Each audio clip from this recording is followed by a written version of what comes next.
Godly Family yang dikasihi Tuhan, Tuhan memberkati kita semua. Mari kita memulai kembali kehidupan kita hari ini dengan teh hangat.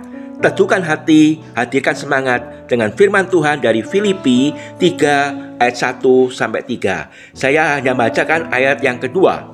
Hati-hatilah terhadap anjing-anjing, hati-hatilah terhadap pekerja-pekerja yang jahat, hati-hatilah terhadap penyunat-penyunat yang palsu.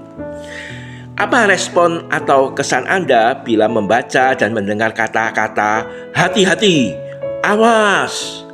Pasti kita memberikan perhatian yang penuh. Apa itu?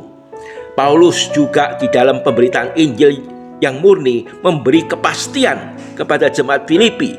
Kepastian keselamatan dan hidup yang kekal di dalam Injil yang murni bagi setiap orang yang mau percaya. Kepastian dalam Injil yang murni itulah yang oleh Paulus dipastikan, dipertahankan oleh jemaat Filipi.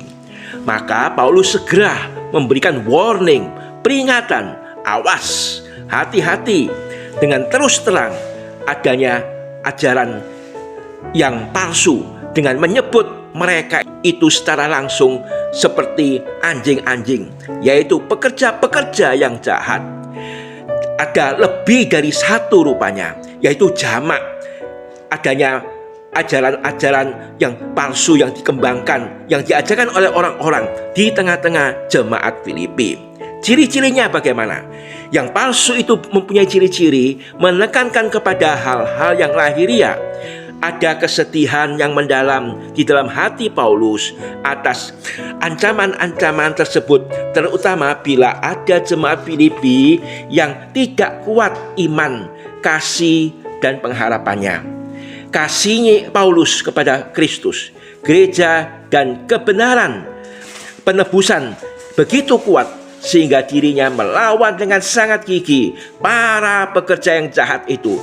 Dengan terus terang mereka itu dilukiskan seperti anjing-anjing, supaya jemaat Filipi segera menjauhi mereka. Jangan menaruh percaya pada hal-hal yang lahiriah seperti sunat menurut agama Yahudi dalam perjanjian lama yang diperlukan bagi keselamatan.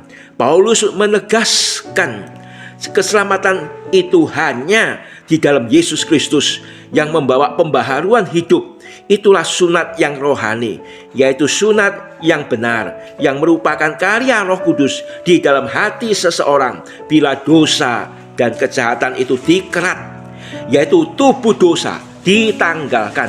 Bandingkan Roma 2 ayat 25-29. Oleh sebab itu, hiduplah kita dengan mentaati Injil yang murni. Hiduplah jadi yang baru sebagai sunat-sunat yang rohani, yang menegaskan hidup baru di dalam Yesus Kristus, menjadi satu kesaksian kebaikan bagi semua orang, sehingga mereka yang melihat kebaikan kita yang percaya kepada Yesus Kristus yang sudah diselamatkan, maka mereka memuliakan Bapa di surga. Oleh sebab itu, marilah kita hidup dengan waspada, hidup dengan hati-hati, hidup dengan berjaga-jaga, supaya kita terus selalu hidup di dalam Injil yang murni dan dijauhkan daripada pengajaran-pengajaran yang sesat dari para pekerja-pekerja yang jahat itu. Mari kita tunduk kepala, kita masuk di dalam doa. Bapa kami yang di surga, yang sudah memberikan kami keselamatan di dalam Tuhan Yesus Kristus, yang sudah membuat kami mengenal kabar baik di dalam Injil keselamatan itu. Tolonglah kami Tuhan untuk bertahan.